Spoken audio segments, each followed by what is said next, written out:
Hello students, कैसे हैं बेटा आप सब लोग। Welcome to Digi classes. चलिए थोड़ा सा अपने बारे में बता दूं पहले। बेटा मेरा नाम तलहा है और मैं आप लोगों का फिजिक्स का मेंटोर हूँ। और बेटा मेरे को अप्रोक्सीमेटली 7 ईयर प्लस एक्सपीरियंस है टीचिंग फिजिक्स। आपका यहाँ कॉम्पिटिटिव लेवल का भी कंप्लीट होगा और बाकी जो एकेडमिक से भी होता है, जो स्कूल्स में आप लोग परेशान रहते हैं स्पेशली फिजिक्स को लेकर, तो बेटा आपको वो डाउट्स नहीं आएंगे। हाँ देखिए बेटा, आप लोगों के लिए मैं फिजिक्स का पहला चैप्टर लेकर आया हूँ जो आपकी 8th क्लास में आप लोगों ने पढ़ा होगा या पढ़ रहे होंगे। जो बच्चे 9th एंट्रेंस की तैयारी कर रहे होंगे यानी कि 2026 को टारगेट कर रहे होंगे, तो वो बच्चे ये पर्टिकुलर 4th चैप्टर को पढ़ेंगे या पढ़ रहे होंगे। ठीक है, तो इसको हम स्टार्ट करने से पहले थोड़ा सा आपको ये बता दूं, क्योंकि फिजिक्स बहुत ही इजी सब्जेक्ट है, बहुत मुश्किल नहीं है। इसको अगर प्रॉपर तरीके से रिविजन करोगे, आप टाइम टू टाइम अगर रिवीजन करोगे, टाइम टू टाइम क्वेश्चंस लगाओगे, तो डेफिनेटली बेटा आपका फिजिक्स स्ट्रांग हो जाएगा। Basically physics is all about concepts. Concepts आपको क्लियर रहेंगे, डेफिनेटली आप इसमें प्रॉब्लम नहीं आएगी। देखिए अगर आप ये डिजी क्लासेस का ऐप अगर डाउनलोड करना चाहते हैं तो आप प्ले स्टोर पर जाएं और प्ले स्टोर पर जाकर डिजी क्लासेस को सर्च करें। तो हमारी जो फीस वगैरह कितनी शानदार हमने फीस रखी है ताकि इस पर्टिकुलर प्लेटफॉर्म को, लर्निंग प्लेटफॉर्म को हर बच्चा अफोर्ड कर सके। हमारा आज का जो टारगेट है वो 9th एंट्रेंस के बारे में थोड़ा बताना है। अगर आप 1 ईयर प्रोग्राम लोगे, आप पूरे 1 साल की जो आप प्रिपरेशन करोगे, जिसमें आपको साइंस के 3 टीचर्स मिलेंगे। फिजिक्स आपको अलग पढ़ाएगा टीचर, केमिस्ट्री अलग पढ़ाएगा, बायोलॉजी आपको अलग देखने को मिलेगा। और ये आपको कितने में मिलने वाला है? 2,999 में ओनली। अगर आप ये पर्टिकुलर पैकेज ले लेते हैं, आप अगर क्रैश कोर्स करते हैं तो आपको उसकी फीस नहीं देनी पड़ेगी। जब आप पूरे 1 साल का अगर लेते हैं, आपका एक बार यहाँ पे कंप्लीट कराया जाएगा लाइव लेक्चर्स, फिर दोबारा रिवीजन बैच स्टार्ट होगा जिसमें आपको वही सेम लेक्चर्स दोबारा करवाए जाएंगे। ठीक है, तो आपको ये मल्टीपल फैसिलिटीज मिलेंगी। ठीक है, आप इसको पढ़ सकते हैं। आपको सारे 24/7 रिकॉर्डेड लेक्चर्स मिलेंगे। जैसे कि कोई लाइव लेक्चर हुआ आपका तो वो रिकॉर्डेड फॉर्म में भी कन्वर्ट हो जाएगा। इससे फायदा क्या होता है, जैसे कि हम अगर कोई लेक्चर दे रहे हैं, अगर इन केस अगर आप नहीं कर पा रहे उसको अटेंड, तो आप जाके उसको रिकॉर्डेड फॉर्म में देख सकते हैं। ये बाकी जो फैसिलिटीज है आप इसको देख सकते हैं। और अगर आपका कोई छोटा भाई है या बड़ा भाई है जो कि 6th एंट्रेंस की तैयारी करना चाह रहा है, तो 6th एंट्रेंस की जो 1 साल की जो फी है 2,666 ओनली है। अगर आप वो बच्चा इस पर्टिकुलर पैकेज को लेता है तो उसको ये क्रैश कोर्स फ्री मिलेगा, फ्री ऑफ कॉस्ट मिलेगा। सिमिलरली बेटा आपका कोई अगर बड़ा भाई है 11th एंट्रेंस की तैयारी करना चाह रहा है, साइंस की, कॉमर्स की या आर्ट्स की, बड़ा 1 साल का अगर वो पैकेज लेगा तो उसको 3,111 रुपीज पे करने होंगे। चलिए बिना किसी टाइम वेस्ट करे स्टार्ट करते हैं अपना पहला chapter, what is force. Force क्या है, तो डेफिनेशन से देखते हैं। फोर्स बेटा क्या है, एक तरीके का पुश और पुल है। जैसे कि मैं किसी भी चीज को, किसी ऑब्जेक्ट को या तो पुश कर सकता हूँ या पुल कर सकता हूँ। अ पुश और pull from one object to another object is called force. जैसे कि ये एक पर्टिकुलर मैन है जो कि इस पर्टिकुलर ऑब्जेक्ट को क्या कर रहा है, पुल कर रहा है, अपनी तरफ खींच रहा है, अपनी तरफ टुवर्ड्स इटसेल्फ। और ये क्या कर रहा है, पुश कर रहा है अवे फ्रॉम इटसेल्फ, अपने आप से दूर कर रहा है। तो यानी कि अगर पुश कर रहा है या पुल कर रहा है तो इस पर्टिकुलर प्रोसेस को हम क्या बोलते हैं, इस फिनोमेना को क्या बोलते हैं, फोर्स। ठीक है, इस पर्टिकुलर को फोर्स बोलते हैं। फोर्स एक फिजिकल क्वांटिटी है। फोर्स क्या बेटा, आपकी फिजिकल क्वांटिटी है। अब फिजिकल क्वांटिटी क्या होती है, फिजिकल क्वांटिटी क्या होती है बेटा, ऐसी क्वांटिटीज जिसको हम मेजर कर सकते हो, यानी कि मेजरेबल क्वांटिटी को हम क्या बोलते हैं, फिजिकल क्वांटिटी बोलते हैं। मेजरेबल क्वांटिटी को हम फिजिकल क्वांटिटी बोलते हैं। जैसे आपकी लेंथ हो गई, जैसे आपका एरिया हो गया, जैसे आपका वेट हो गया, जैसे आपका मास हो गया, ये सब क्या है बेटा, फिजिकल क्वांटिटी जिनको हम मेजर कर सकते हैं। टेम्परेचर हो गया। नॉन फिजिकल क्वांटिटीज बेटा वो क्वांटिटीज होती हैं जिनको मेजर नहीं कर सकते। जैसे इमोशंस होते हैं इंसान के, थोड़ा मतलब इंसान उदास है, खुश है, तो इसको आप किसी पर्टिकुलर डिवाइस से मेजर नहीं कर पाओगे। फोर्स क्या बेटा, फिजिकल क्वांटिटी है जिसकी ऐसा यूनिट क्या है, न्यूटन। जिसकी ऐसा यूनिट क्या है, न्यूटन है। न्यूटन एक साइंटिस्ट था, ठीक है ना, तो उसने अपने नाम पर फोर्स की यूनिट रख दी, कोई मसला नहीं है।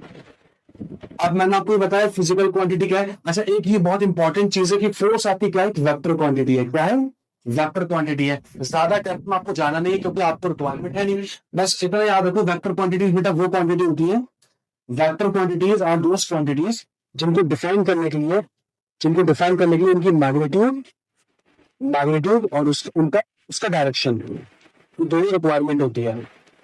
तो vector quantities are those physical quantities to define those quantities we need its magnitude as well as its direction। दोनों ही मतलब रिक्वायरमेंट होती है। अब फिजिकल क्वांटिटी मैंने आपको बता दिया, जिनको मेजर कर सकते हैं वो फिजिकल क्वांटिटी होती है, जिनको मेजर नहीं कर सकते हैं वो नॉन फिजिकल क्वांटिटी होती है। जैसे ब्यूटी हो गई, काइंडनेस हो गया, ह्यूमर हो गया, सैडनेस हो गया, ये सब आपके किस में आ जाएगा, नॉन फिजिकल क्वांटिटी में आ जाएंगे। अब नेक्स्ट देखते हैं, force are due to interactions. अब ये जो फोर्स जो हमें टर्म पढ़ा है कि किसी चीज को पुश करना है या किसी चीज को पुल करना है, आप किसी भी चीज को जब तक पुश और पुल नहीं कर सकते जब तक आप उस पर्टिकुलर ऑब्जेक्ट के इंटरेक्शन में ना हो, यानी कि उसके नजदीक ना हो, जब तक आप फोर्स पिक्चर में नहीं आएगी। फोर्स पिक्चर में जब भी आएगी, जैसे कि मुझे इस पर्टिकुलर लेट से मान लो ये एक स्क्रीन है, मान लो मुझे इस स्क्रीन को हिलाना है, तो I have to come in contact with this particular screen, मुझे कांटेक्ट में आना पड़ेगा, अदरवाइज मैं मूव नहीं कर पाऊंगा। तो याद रखो कि फोर्स पिक्चर में जब आती है जब दो ऑब्जेक्ट्स में क्या हो, इंटरेक्शन हो। अब बेटा इंटरेक्शन कांटेक्ट भी हो सकता है और वो इंटरेक्शन नॉन कांटेक्ट हो सकता है, वो मैं आपको आने वाली क्लासेस में आज ही बता दूंगा आपको, ठीक है ना। तो इसमें देखो, at least two objects must come in contact for a force to come in general, मतलब दो ऑब्जेक्ट से कांटेक्ट में आना पड़ता है। अगर फोर्स पिक्चर में अगर आप देखना चाहते हो, फोर्स के इफेक्ट्स अगर आप देखना चाहते हो कि फोर्स क्या क्या कर सकती है, तो दो ऑब्जेक्ट्स एटलीस्ट कांटेक्ट में आना पड़ेगा इन जनरल। नॉन कांटेक्ट भी होती है, मतलब जरूरी नहीं कांटेक्ट, बेसिकली जो जो प्रॉपर वर्ड होगा ना वो होगा इंटरेक्शन। इंटरेक्शन, बॉडी को इंटरेक्शन में आना पड़ेगा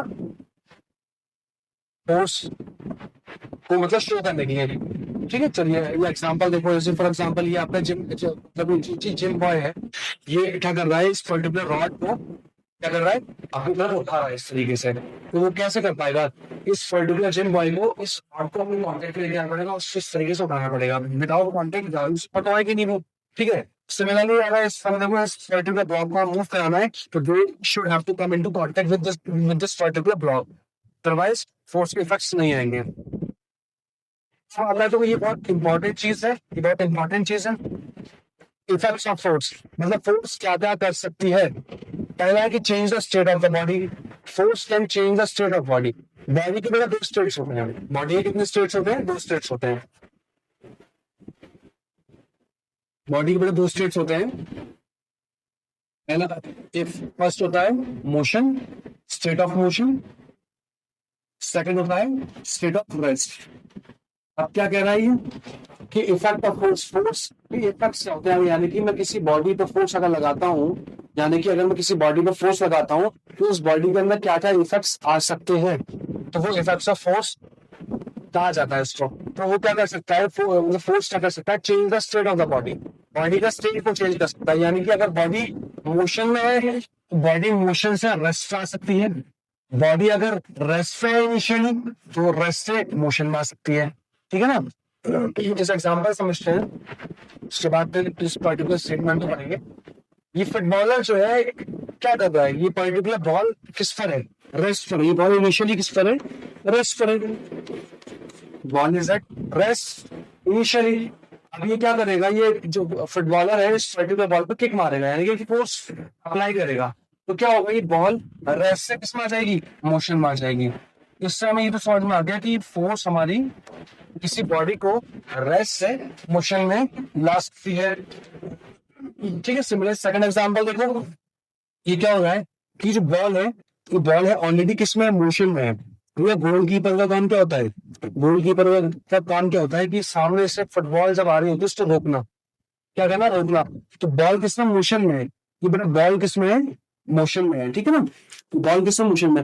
अभी ये गोलकीपर क्या करेगा, फाइनली इस बॉल को किस लेके आ जाएगा, रेस्ट पे लेके आ जाएगा, इसको लेके आ जाएगा, रेस्ट पे लेके आ जाएगा। तो बॉल हमारी कैसे कैसे मोशन से रेस्ट आ गई, यानी कि फोर्स क्या क्या कर सकती है, तो मतलब कि मोशन से रेस्ट में बॉल को लेके आने के लिए गोलकीपर को क्या लगानी पड़ेगी, फोर्स लगानी पड़ेगी। क्या लगानी पड़ेगी, फोर्स लगानी पड़ेगी। तो फोर्स जब लगाएगा तो मोशन से बॉल किसमें आ जाएगी, रेस्ट में आ जाएगी। तो हम इतना कंक्लूड करके बोल सकते हैं कि it can make a object rest to move, यानी कि अगर बॉडी आपकी रेस्ट है रेस्ट है वो किस में लेके आ सकती है, मोशन में लेके आ सकती है। सेकंड पॉइंट क्या कह रहा है, can make a object in motion to come at rest, यानी कि अगर आपकी बॉडी मोशन में है बेटा वो मोशन से रेस्ट में आ जाएगी अगर मैं फोर्स अप्लाई करूंगा, ये कैन की बात हो रही है, जरूरी नहीं है ऐसा पॉसिबल हो, ऐसा जरूरी नहीं है। मान लो अगर ये जो पर्टिकुलर बॉल है इसका इसका वेट बहुत ज्यादा है, बहुत ज्यादा है, अभी ये फुटबॉल है इस पे किक मारेगा तो क्या होगा, टाइट हो जाएगा, वो बॉल मूव नहीं करेगी, तो इसीलिए हमें कैन वर्ड यूज करा है। It can change the state of the body, यानी कि बॉडी रेस्ट है तो मोशन में आ सकती है, बॉडी मोशन में है तो रेस्ट आ सकती है, ठीक है, इतना सिंपल है। चलो नेक्स्ट देखते हैं।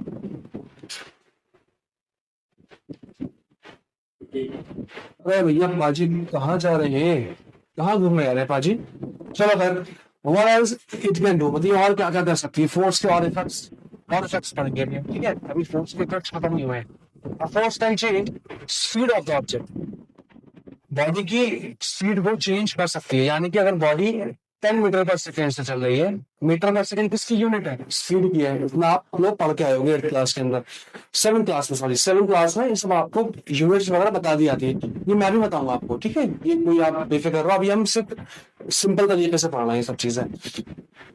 तो बॉडी की स्पीड को चेंज कर सकते हैं, यानी मान के चलो बॉडी अगर 10 मीटर पर सेकेंड चल रही है, अगर वो थोड़ा सा और ताकत लगाए, उनसे और फोर्स लगाए, तो वो उसकी स्पीड क्या होगी, इंक्रीज कर जाएगी, तो यानी कि फोर्स किसी बॉडी की स्पीड को बढ़ा सकती है, कम भी कर सकती है, ठीक है, स्पीड को कम भी कर सकती है। अब इस एग्जाम्पल से समझते हैं, सारी चीजें एग्जाम्पल समझा करो, ठीक है, तो ज्यादा बेटर समझ में आता है। स्पीड ऑफ द ऑब्जेक्ट, यानी कि इन पाजी को देखो, पाजी जितना हार्डली पैडल चलाएंगे, जितना तेज से पैडल चलाएंगे उनका मोशन उतना तेज बढ़ेगा, यानी कि मोर फोर्स अप्लाई करेंगे ज्यादा स्पीड आएगी। पाजी थक गए, पाजी के अंदर ताकत खत्म हो गई, तो पाजी इस पर पैडल पर कम फोर्स लगा पाएंगे, तो इससे क्या होगा, उनकी स्पीड लगातार कम होती जाएगी। इससे क्या समझ में आ रहा है कि a force can change speed of the body. और याद रखना जहां वर्ड चेंज आता है ना, जहां वर्ड चेंज आता है या तो वो क्वांटिटी बढ़ती है या वो क्वांटिटी कम होती है, जैसे कि a force can change the speed of the object, तो इसका मतलब क्या हुआ, या तो फोर्स स्पीड बढ़ाएगी या फोर्स स्पीड कम करेगी। ऑब्वियस वाली बात है कि भैया अगर मैं इस पर्टिकुलर डायरेक्शन में मूव कर रहा हूँ, और मेरे पीछे से इसी डायरेक्शन में कोई फोर्स लगाएगा, तो मेरी स्पीड बढ़ेगी। अगर इसका ऑपोजिट देखें, मैं इस पर्टिकुलर डायरेक्शन में फोर्स किस डायरेक्शन में जा रहा है, मतलब opposite to the direction of motion, मेरा मोशन इस डायरेक्शन में है और फोर्स उसके अपोजिट लग रही है, तो स्पीड कम होगी, स्पीड बढ़ेगी कब, मैं जिस डायरेक्शन में चल रहा हूँ उसी डायरेक्शन में अगर फोर्स लग रही है तो स्पीड मेरी इंक्रीज कर जाएगी। फिर बहरहाल force can change speed of the object. Third आपकी इफेक्ट ऑफ फोर्स क्या है, डायरेक्शन ऑफ मोशन, यानी कि force can change direction of motion. Direction of motion कैसे चेंज कर सकती है फोर्स, इस पर्टिकुलर एग्जांपल समझते हैं। मान लो आपकी एक बॉल है, पर्टिकुलर बॉल है, एक बॉल बेटा यहाँ पर, ये बॉल बेटा आपकी इस पर्टिकुलर डायरेक्शन में आ रही है, this is the initial direction of the ball. इस पर्टिकुलर बैट्समैन ने क्या करा, इसको हिट करा, इसको क्या करा, हिट करा। अब हिट कैसे करेगा, with the application of force, यानी कि इस पर्टिकुलर बैट्समैन ने इसको फोर्स लगाई, तो डायरेक्शन इसका ये था, डायरेक्शन चेंज हो गया, इसका ये हो गया, डायरेक्शन चेंज हो गया, तो हम कह सकते हैं कि force can change the direction of the body. Fourth point क्या कहना है, it can change the shape of the object, body का शेप भी चेंज कर सकती है फोर्स होती है। देखो आप इस पर्टिकुलर एग्जांपल समझो, देखिए ये मोशन में था, एक सेकंड आप देखेगा। अब देखिए ये बलून है, इस बलून का शेप क्या हो रहा है, चेंज हो रहा है, इस बलून को हम क्या बोल सकते हैं, ऑब्जेक्ट बोल सकते हैं। तो बलून का क्या हो रहा है, शेप चेंज हो रहा है, वो कैसे चेंज हो रहा है, with the application of force, force can change speed of the object, direction of motion, shape of the object, या फिर ऑल द अबव। कह सकते हैं अगर मैंने किसी बॉडी पर फोर्स लगाई, उसमें ये सारे इफेक्ट्स भी एक साथ आ सकते हैं। सारे इफेक्ट्स एक साथ आने का मतलब कि उसका स्टेट भी चेंज हो सकता है, जो पहला पॉइंट हमने पढ़ा था। सेकंड पॉइंट क्या है, स्पीड चेंज हो सकती है उस ऑब्जेक्ट की। थर्ड क्या है, डायरेक्शन चेंज हो सकता है। फोर्थ क्या है, शेप चेंज हो सकता है। ये चारों चीज भी एक साथ हो सकती है। तो ऑप्शन में आ सकता है, एंट्रेंस में 9th एंट्रेंस में सवाल आया था, फोर्स कैन चेंज, ऑप्शन ये थे change the state of the object, change the direction of the object, change the state of the object. D option था ऑल ऑफ द अबव, उसका answer all of the above हो जाएगा। क्योंकि बार बार कुछ बच्चों का कंफ्यूजन होता है, कुछ बच्चे समझते हैं कि फोर्स से स्पीड को चेंज करती है, ये होता है कंफ्यूजन कुछ बच्चों को, ठीक है ना। क्योंकि चल ठीक है, आई होप आपको समझ में आ गया होगा। ठीक है, चलो नेक्स्ट देखते हैं। अब जो भी कंक्लूजन है, जो अभी हमने अभी तक पढ़ा, इसको आप भी देख सकते हो, आप चाहो तो इसका फोटो भी ले सकते हो। ठीक है, चलो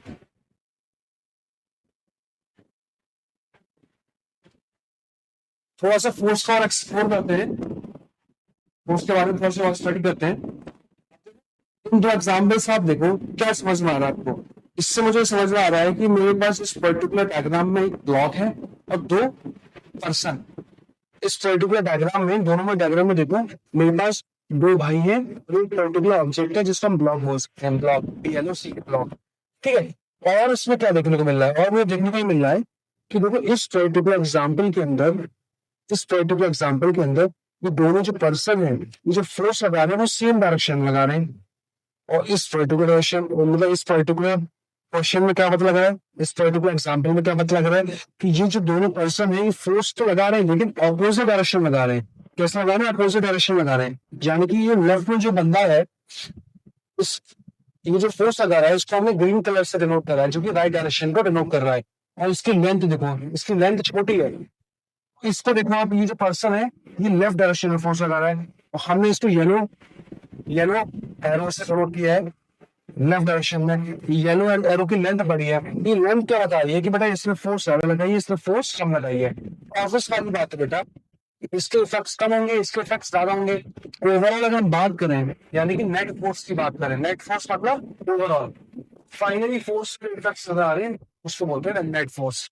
तो नेट फोर्स फाइनली जो आपको जो फोर्स नजर आएंगे वो लेफ्ट डायरेक्शन में नजर आएगी। क्यों आएगी? क्योंकि जो येलो वाला जो फोर्स है ज्यादा है, ग्रीन वाला फोर्स कम है। तो जो ओवरऑल फोर्स आएगी, यानी कि नेट फोर्स आएगी, वो लेफ्ट डायरेक्शन में आएगी, येलो वाले ओके अलोंग। ठीक है, along the direction of yellow arrow. इसकी बात करें, इसमें दोनों सेम डायरेक्शन है, तो दोनों सेम डायरेक्शन में फोर्स चलेंगे, हाइडर पहुंच जाएंगे। क्या हो जाएगी? अगर दो भाई एक ही डायरेक्शन में फोर्स लगाएं, एक ही डायरेक्शन में, जैसे मान लो आपके पास एक कार है, आपको कार को धक्का लगाना है। अगर मैं अकेले लगाऊंगा तो थोड़ा टफ पड़ेगा ना। मेरे साथ मेरा एक भाई आ जाए या मेरा दोस्त आ जाए, दोनों साथ लगाएंगे तो कार को मूव कराना इजी हो जाएगा। क्यों? क्योंकि हम दोनों की फोर्स ऐड हो गई, सेम डायरेक्शन की फोर्सेस क्या हो जाती है, ऐड हो जाती हैं। अब यहाँ पे क्या हो रहा है बेटा, यहाँ पे दोनों एक दूसरे के दुश्मन है। ये राइट डायरेक्शन लगा रहा है फोर्स और ये लेफ्ट डायरेक्शन में फोर्स लगा रहा है, दोनों आपस में लड़ रहे हैं एक तरीके से। तो क्या हो रहा है, फोर्स माइनस होंगी। अब जिसके अंदर पावर ज्यादा होगी तो फोर्स उसके डायरेक्शन में। इस पर्टिकुलर एग्जाम्पल देखें तो ये जो वाला बंदा, ये वाला जो बंदा है येलो वाला, उसके अलाउंग फाइनल फोर्स लगेगी, उसके अलाउंग नेट फोर्स लगेगी। ठीक है, चलो आई होप समझ में आ गया होगा। तो याद रखना, इसमें क्या लिखा है हमने, जो सेम डायरेक्शन की फोर्सेस होती है वो ऐड हो जाती है, अपोजिट डायरेक्शन की फोर्सेस सबट्रैक्ट हो जाती हैं। ठीक है, चलो फर्स्ट पॉइंट बता दिया मैंने आपको, सेकंड पॉइंट बता दिया आपको मैंने। ठीक है, अभी मैंने जस्ट एक्सप्लेन किया, इसको पॉइंट लेना आप लोग। थर्ड पॉइंट क्या बोल रहा है कि force that are equal in magnitude, ऐसी फोर्सेस, ऐसी दो फोर्सेस जो इक्वल मैग्नीट्यूड में है, यानी कि 5 न्यूटन 6 न्यूटन। न्यूटन क्या भैया? भैया न्यूटन फोर्स की यूनिट है। जैसे अगर मैं बोलता हूँ 5 सेंटीमीटर 10 सेंटीमीटर, सेंटीमीटर क्या है, लेंथ की यूनिट है। वैसे बेटा फोर्स की यूनिट क्या है, न्यूटन। मान लो आपके पास दो सेम सेम मैग्नीट्यूड की फोर्स है, 5 newton 5 newton, force that are equal in magnitude and opposite in direction, and opposite in direction. इसको मैं ऐसे एक्सप्लेन करता हूँ। मान लो आपके पास एक ब्लॉक है, you have this particular block. ठीक है, एक राइट डायरेक्शन में फोर्स लग रही है 5 न्यूटन, एक लेफ्ट डायरेक्शन में फोर्स लग रही है 5 न्यूटन। अब देखो इसको पढ़ो, इक्वल इन मैग्नीट्यूड, दोनों की मैग्नीट्यूड क्या है, दोनों की मैग्नीट्यूड सेम है, जो कि 5 है, 5 newton. Force that are equal in magnitude and opposite in direction, opposite in direction. Opposite है क्या, ये वाली फोर्स राइट डायरेक्शन में है तो इक्वल, ठीक है, ये वाली लेफ्ट में है, तो स्टेटमेंट थर्ड सेटिस्फाई है। तो नेट फोर्स कितनी होगी बेटा, नेट फोर्स कितनी हो जाएगी, becomes 0। Net force become zero. ये चीज तो मैंने आपको बता दिया कि अगर फोर्स अपोजिट डायरेक्शन में होती है तो दोनों सब्ट्रैक्ट हो जाती है। नेट फोर्स क्या हो जाती है, दोनों का सब्ट्रैक्शन। नेट फोर्स क्या हो जाएगी बेटा, दोनों फोर्स का सब्ट्रैक्शन। क्या आ गया, 0 न्यूटन आ गया। इसको हम बोलते हैं बैलेंस फोर्स। आगे देखेंगे इसको।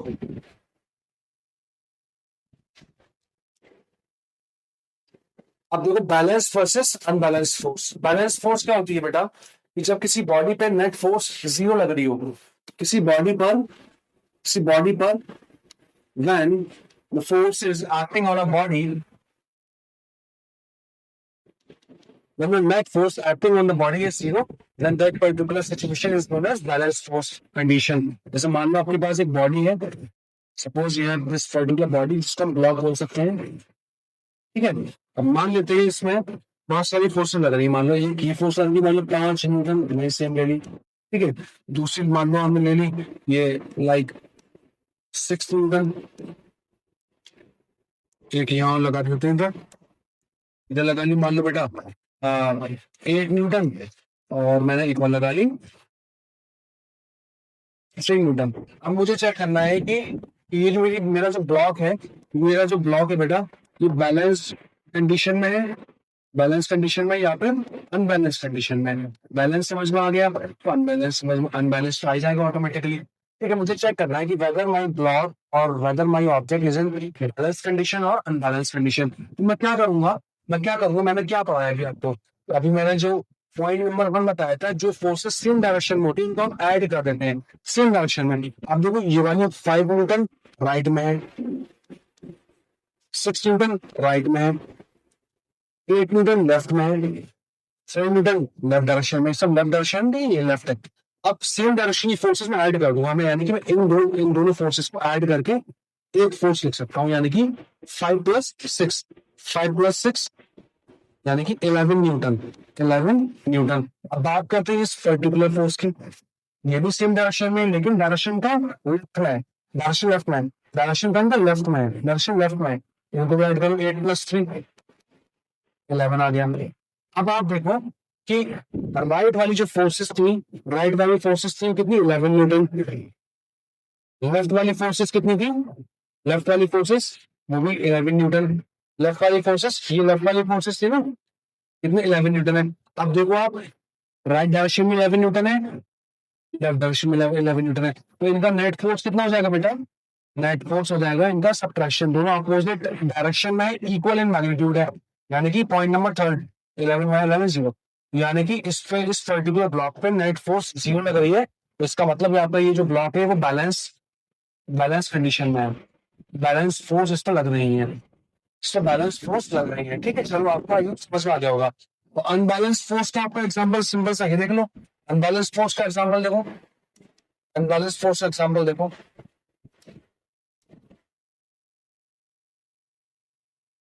अनबैलेंस फोर्स का एग्जांपल देखो, मान लो आपके पास ये ब्लॉक है, जब दिस पर्टिकुलर ब्लॉक, मान लो अगर राइट डायरेक्शन में 2 न्यूटन लग रही है, लेफ्ट डायरेक्शन में मान लो 1 न्यूटन लग रही है, और मान लो ए इधर मान लो राइट 6 न्यूटन। चेक करना कोई बैलेंस में है अनबैलेंस में। सबसे पहले देखो डायरेक्शन मार्क करो, ये पर्टिकुलर फोर्स राइट डायरेक्शन में, ये पर्टिकुलर फोर्स लेफ्ट डायरेक्शन में, ये पर्टिकुलर फोर्स राइट डायरेक्शन में। सेम डायरेक्शन की फोर्सेस तो ऐड कर लो, यानी कि सेम डायरेक्शन, ये दो फोर्सेस हैं। 6 + 2 8 न्यूटन, 8 न्यूटन राइट डायरेक्शन में, बची मेरी से 1 न्यूटन लेफ्ट डायरेक्शन में। देखो मैंने इसका एरो थोड़ा सा बड़ा बनाया है, इसका थोड़ा छोटा बनाया है, ताकि थोड़ा अपीलिंग लगे, थोड़ा समझ में आए, ठीक है। अब देखो राइट डायरेक्शन में 8 न्यूटन लग रही है, 1 न्यूटन लेफ्ट डायरेक्शन में लग रही है, अपोजिट डायरेक्शन की फोर्सेस हैं, दोनों को माइनस कर दो। नेट फोर्स कितनी हो जाएगी बेटा, बड़े वाली में से छोटे वाली को माइनस कर दो, कितना आ जाएगा 10 न्यूटन। 10 न्यूटन राइट में होगा, राइट में इफेक्ट्स होंगे कितने, सॉरी 8 माइनस में 7 न्यूटन। अब ये 7 न्यूटन राइट में लग रही होगी या लेफ्ट में लग रही होगी, राइट की फोर्सेस ज्यादा है, लेफ्ट की फोर्सेस कम है, तो ये प्लस साइन आएगा, +7 न्यूटन। यहाँ पे इसको ऐसे लिख सकते हैं 7 न्यूटन राइट, 7 न्यूटन राइट, ठीक है। चलो एक एग्जांपल और लेते हैं, सपोज आपके पास ये एक सिमिलर ब्लॉक है, आपके पास मान लो यहाँ पे एक फोर्स लग रही है 6 न्यूटन, ये आपकी 1 न्यूटन लग रहा है, ये सपोज 2 न्यूटन। चेक करना है कि बैलेंस है अनबैलेंस आपका ब्लॉक। अब मैंने क्या बताया सबसे पहले मैं क्या करूंगा कि डायरेक्शन, ये लेफ्ट है, लेफ्ट लिख दिया, ये राइट है, राइट लिख दिया, ये लेफ्ट है, सेम डायरेक्शन को ऐड कर लूंगा। देखो राइट का सिर्फ एक ही है, तो सिर्फ सिंपल मैंने लिख दिया 1 न्यूटन, ये राइट है, ठीक है। और लेफ्ट में 2 है, दोनों को ऐड कर दो, दोनों को आपने ऐड कर दिया, 6 + 2 कितना हो जाएगा बेटा, 8 न्यूटन हो जाएगा, 8 न्यूटन लेफ्ट हो जाएगा। दोनों कौन से डायरेक्शन में, तो माइनस कर दो, नेट फोर्स बेटा कितना आ जाएगा, net force will be equals to, बड़े वाले में से छोटे को माइनस कर दो, कितना आ गया 7 न्यूटन, 7 न्यूटन आ गया। अब आती है बात डायरेक्शन की। अब राइट की इफेक्ट्स कम है, लेफ्ट की इफेक्ट्स ज्यादा है, यानी कि लेफ्ट की फोर्स ज्यादा है और राइट की फोर्स कम है। इफेक्ट्स आपके कहेंगे लेफ्ट डायरेक्शन में है। और याद रखना फिजिक्स में लेफ्ट डायरेक्शन को नेगेटिव साइन से डिनोट किया जाता है, नेगेटिव साइन से डिनोट किया जाता है। तो आप बोल सकते हो कि net force equals to -7 newton. एक रिप्रेजेंटेशन आपका ये हो जाएगा और दूसरा रिप्रेजेंटेशन हो जाएगा 7 न्यूटन, जो मैंने यहाँ पर साइन नहीं लगाया है, 7 न्यूटन लेफ्ट। या तो ऐसे लिखो ये सही है, या तो ऐसे भी सही है। गलत क्या हो जाएगा, कुछ बच्चे क्या करेंगे, तो -7 न्यूटन लेफ्ट, इसमें आपको 0 मार्क्स मिलेंगे, इसमें आपको 0 मार्क्स मिलेंगे, ठीक है। ये प्रेजेंटेशन गलत है। चलो, ये फॉर्मूला है to calculate the value of force. Force की वैल्यू अगर आपको कैलकुलेट करनी है, थोड़ा सा आउट ऑफ द बॉक्स है, लेकिन क्वेश्चंस बनते हैं, एंट्रेंस में सवाल बनते हैं। Force equals to mass into acceleration. आप किसी बॉडी पर फोर्स कैलकुलेट करना चाहते हो, अगर आपको उस बॉडी का मास पता हो, एम क्या है बेटा, मास of the body, mass of the body जिस पर फोर्स लगी है या जहां पर आप फोर्स कैलकुलेट करना चाह रहे हो, ये क्या है बेटा, एक्सीलरेशन, उस बॉडी का acceleration, acceleration of the body, body का एक्सीलरेशन हो जाएगा। ये मैंने यहाँ पे लिख रखा है, M for mass of the body, ठीक हो जाएगा acceleration produce in the body. एक एक्स्ट्रा चीज बता दूं आपको, मास की एसआई यूनिट क्या है, केजी। मास की एसआई यूनिट क्या है, केजी। कौन सी यूनिट, एसआई यूनिट। एक्सेलरेशन की एसआई यूनिट बेटा क्या होती है, मीटर पर सेकंड स्क्वायर। सिंपल सा सवाल आया था इसमें, ठीक है, बहुत स्ट्रेट फॉरवर्ड सवाल आपको पूछ सकता है examiner. What is the SI unit of acceleration.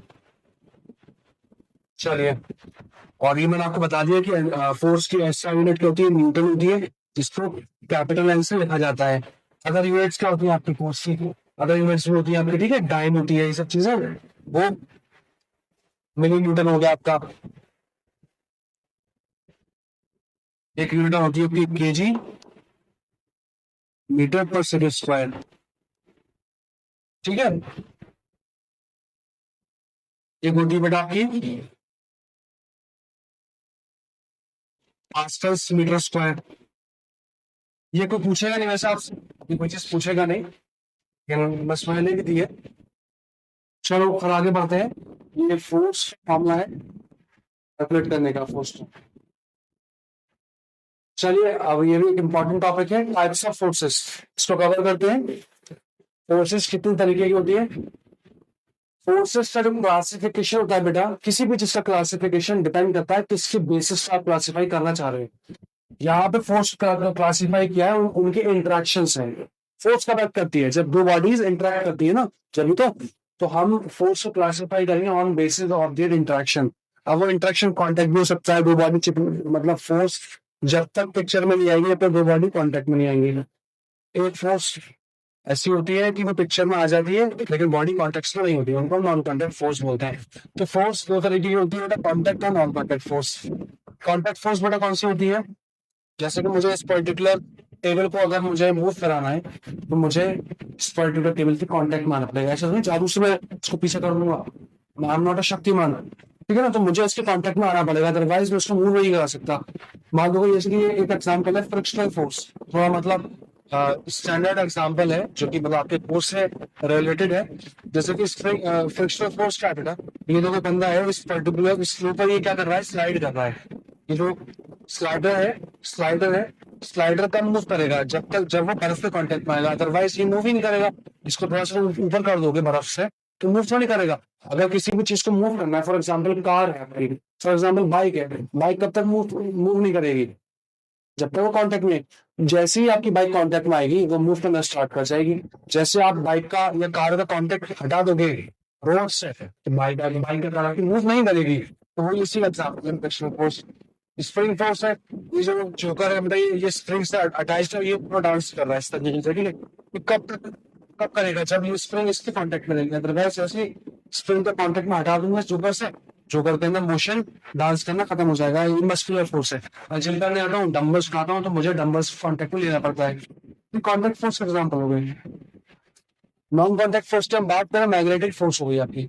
यानी कि अभी आपकी जो ये आयरन नेल्स है, लोहे के जो चोबे होते हैं, जब तुम किसी मैग्नेट के पास लेकर आओगे तो जरूरी थोड़ी नहीं आपको उस पर्टिकुलर मैग्नेट को और आयरन को कांटेक्ट में लेके आना पड़ेगा। आप दूर से भी करोगे ना, तो ये जो आयरन के जो पीसेस होंगे ना, इस मैग्नेट से क्या होगा, चिपक जाएंगे। अब ये एप्पल है फॉर एग्जाम्पल, जो मतलब अगर ये एप्पल कहीं से गिरता है तो ये ऑटोमेटिकली नीचे आता है। ऑटोमेटिकली नीचे आता है, कैसे आता है, ग्रेविटेशनल फोर्स की वजह से। कोई कोई कांटेक्ट नहीं, कुछ नहीं। ये मेरे पास ये माइक है, इसको जैसे मैं छोड़ूंगा ये नीचे आ रहा है, ऊपर क्यों नहीं जा रहा, नीचे आ रहा है। यही क्यों नहीं यहाँ पर ये, मतलब मैं इसको जैसे छोड़ रहा हूँ तो ये इसी पर्टिकुलर पोजीशन पे ही क्यों है, तो हैंग नहीं कर रहा, नीचे क्यों आ रहा है। ये कोई चीज उसको नीचे क्यों कर रही है, कोई चीज को नीचे कर रही है, जो वो ऐसी चीज है जिसको कांटेक्ट की जरूरत नहीं है, तो ये नॉन कांटेक्ट फोर्स एग्जाम्पल है। इससे मेरा नहीं बताएंगे, एक एग्जाम्पल है। आप क्या करो, एक प्लास्टिक का कॉर्न लो, प्लास्टिक का कॉर्न उसका अगर आप रब करोगे, रब करने के बाद जो आपके पेपर होते हैं, पेपर के जो पार्टिकल्स होते हैं, उनके पास अगर आप उनको लेकर आओगे तो डेफिनेटली पता क्या होगा, उन पार्टिकल्स के अंदर, पेपर पार्टिकल के अंदर मोशन आएगा विदाउट इवन इन कॉन्टेक्ट। आपको उनके कॉन्टेक्ट में लाने की जरूरत नहीं पड़ेगी। एक बार रब करा आपने प्लास्टिक की कॉर्न को, कंघी को, पेपर्स होते हैं आपके, जो पेपर्स होते हैं, पेपर की जो पार्टिकल्स होंगे उनके पास अगर आप लेकर आओगे तो डेफिनेटली वो उनके अंदर मोशन देखने को मिलेगा। ठीक है, चलो ये कुछ और एग्जांपल्स हैं। ये एक्स्ट्रा है बेटा, इसको देख लेना, कोई ऐसा कोई मुश्किल नहीं है, कोई रॉकेट साइंस नहीं है, बहुत इजी है। एक कांटेक्ट फोर्स का एग्जांपल है फ्रिक्शनल फोर्स, जो मैंने अभी आपको बताया था, जो मैंने आपको बताया था। आपका जो सेकंड चैप्टर हो, मैं इससे थोड़ा फ्रिक्शनल फोर्स पे ही डिपेंड करेगा, मतलब बेसिकली फ्रिक्शन आपका नेक्स्ट चैप्टर हो, वहां इसको अच्छे से पढ़ लेंगे। आपको इसमें क्या याद रखना है कि frictional force is an example of contact force. अब ये नॉन कांटेक्ट फोर्स है, जो मैंने आपको बताया था, मैग्नेट हो गया आपका, ठीक है। और ये इसके बाल कैसे खड़े हो रहे हैं, समझ जाओ आप, ठीक है। जैसे अगर मैं इसको रब करूंगा इससे अपने हेयर को, और यही मतलब अपने कान को मैं हाथ से रहूंगा, मेरे बाल क्या होंगे, स्ट्रेट होना स्टार्ट हो जाएंगे। आपने कभी कभी करके देखना, आप क्या करना, एक कॉम लेना, कंघा लेना, कंघे को आप रब करना इस तरीके से। रब करने के बाद आपके जो बाल होते हैं उस कंघे को करीब लेकर आना उसके, तो क्या होगा, आपके जो जो हेयर होंगे वो क्या होंगे, थोड़ी स्ट्रेट हो जाएंगे। वो क्या हो जाएंगे, स्ट्रेट हो जाएंगे। तो उससे क्या पता लगा है, विदाउट इवन कॉन्टेक्ट, आप कॉन्टेक्ट में लाने की थोड़ा सा दूर होते हैं तो वो क्या होगा, आपकी थोड़ा सा बाल थोड़े होना स्टार्ट हो जाएंगे। इससे मिलने बेटा ये क्या है कि बंदा मतलब जेट प्लेन्स या एरोप्लेन्स है, जो एक एक्टिविटी होती है, जो मतलब किसी पर्टिकुलर हाइट से जाके इंसान क्लाइंब करता है, पैराशूट ओपन करता है, तो आप देखते हो ना वो ऑटोमेटिकली नीचे आता है। वो क्यों आता है, ग्रेविटेशनल फोर्स उसको अपनी तरफ खींच रही है, जो कि एक नॉन कांटेक्ट फोर्स का एग्जांपल है। चलिए बेटा, आप नेक्स्ट क्लास में देखेंगे इसको। मैं आपको ये जो प्रेशर वाला जो आर्ट है बेटा, इसको नेक्स्ट क्लास में देखने वाले हम लोग। इसके बारे में सब बताएंगे, प्रेशर का फॉर्मूला, इसके यूनिट्स वगैरह तमाम की चीजें हम देखेंगे। और डाउट बेटा आप किसी बात पूछ सकते हैं। मैं क्या करता हूँ, इस व्हाट्सएप पे ग्रुप बनवा लेता हूँ सारे बच्चों का। उसमें बेटा कोई भी डाउट हो बेटा, बच्चा मुझे पर्सनली कॉल कर सकता है, और जैसा चाहे हो, जिस जिस मोड में वो डाउट्स क्लियर करना चाह रहा है बेटा, आप वो क्लियर कर सकता है। और बेटा जो डिजिटल क्लासेस के स्टूडेंट जो निकल चुके हैं, पास आउट है, जो सिलेक्शन जिनका हो चुका है, बट आप उससे भी जाकर रिव्यू दे सकते हैं कि टीचर्स कितने मतलब पोलाइट हैं और क्या है, मतलब रिव्यू आप जाकर उससे पूछ लें, ठीक है। चलिए फिर नेक्स्ट क्लास में इंशाल्लाह मुलाकात होगी, तब तक के लिए टाटा बाय बाय।